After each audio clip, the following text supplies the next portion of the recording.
Have you done time-lapse photography before? Well, with the iPhone 12s, you can now do night-lapse photography. Let's have a look.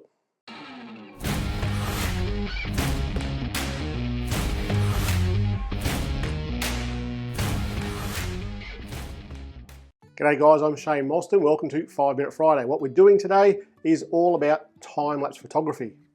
No, that's not quite right. We're doing night-lapse photography.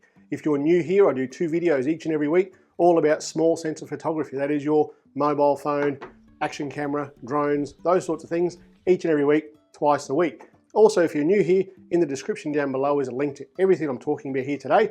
And if you head over to phonephotoschool.com.au, you'll see if you sign up to the newsletter down the bottom of the page, you'll get sent a free ebook with 6 tips to get more creative photos out of your mobile phone. You'll also get 3 free presets from Snapseed. They're pretty cool. Anyway, what are we doing today? Well, we're talking about night-lapse photography with the iPhone 12. What we're going to do is talk about what night-lapse photography is, how to plan for it, what you'll need, and I'll show you how to do it. It's actually pretty bloody simple.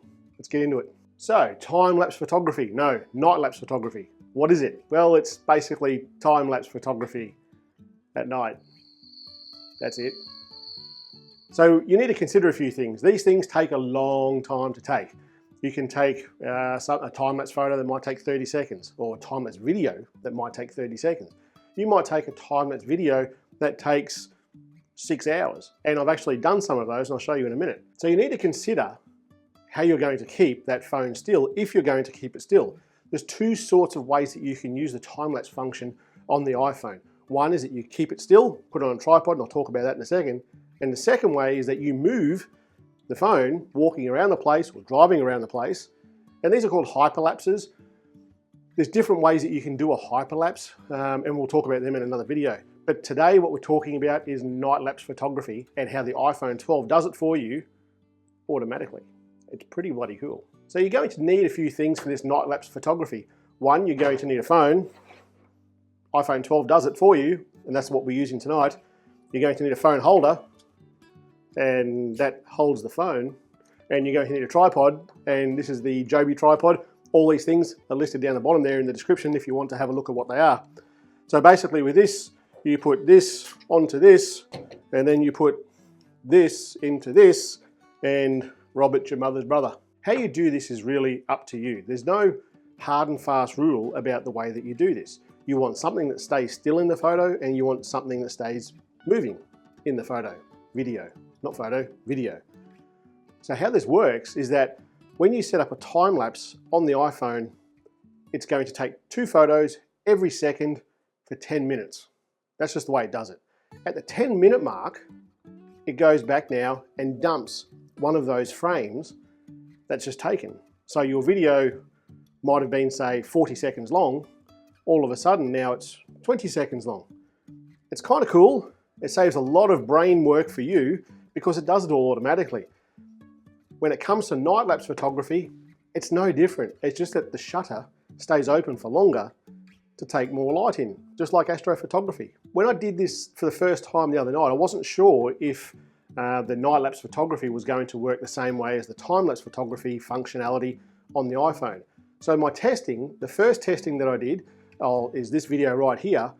This one I started at sunset, and you can see there the trees are moving, and there's obviously a lot more photos being taken.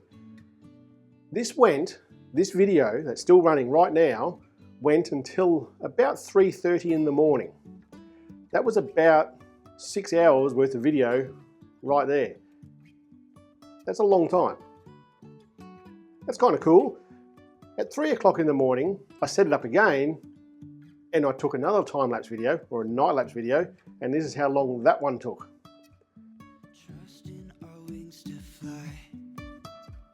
Sometimes we're crashing down, but we get up and start from the ground. And I really wanna know if I will ever figure out where the road goes. Even if I'm falling down, I will keep on searching for my highs. You can say I lost my mind.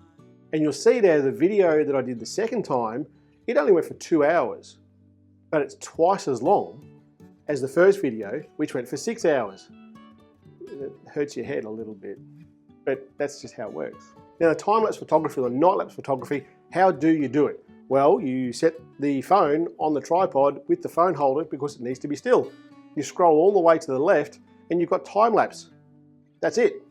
There's nothing else to do. That's it. As it gets darker, night-lapse will automatically just be enabled on the phone. You will see nothing different at all. It will just do it for you.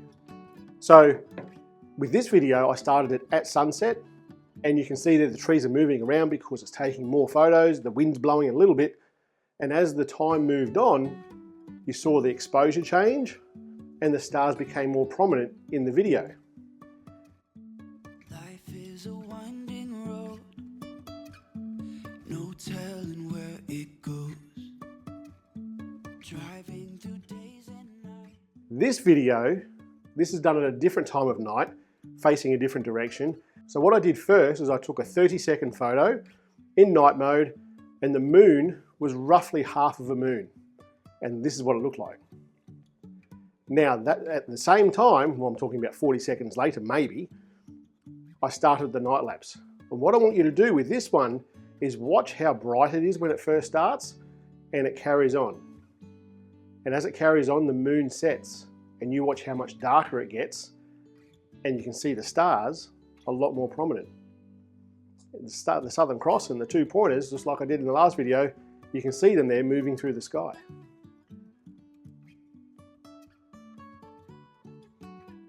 That's pretty bloody cool. For a phone to do that straight off the bat, that's pretty bloody cool. What I will say, it's not taking 30-second long photos in that night lapse. It's just not doing it. You can see in the comparison, here's a frame from the night lapse, and here is a 30-second photo, a low light mode photo or a night mode photo, just a 30-second photo. Here's the 2 photos, a frame from one, photo from the other, and you can see one is vastly brighter than the other. So it's clearly not taking a full 30-second frame.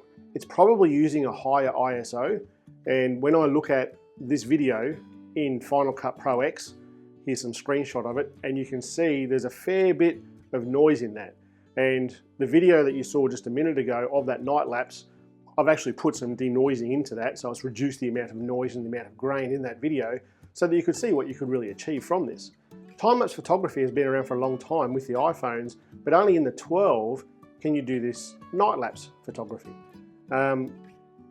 I think it's mainly to do with night lapse, or with night mode photos on the phone. So I dare say that maybe in a future firmware release or software release onto the iPhone 11s, you may get it. In theory, you probably could because they had the long exposure photography on that. My question to you though is, do you use it? It doesn't have to be for stars. You can go and do exactly what I've just shown you now in town at night with vehicles and stuff driving past. The effect would be quite cool, I would think. So yeah, let me know if you do it, night lapse photography. I'm kind of keen to see if people actually do this sort of thing. Just put a comment down the bottom, say, yeah, I do it. And if that's the case, if there's plenty of you guys doing it, well, I'll do some more of this stuff and show you some more cool tricks with it. Anyway, that's it for today. I'll see you guys next week.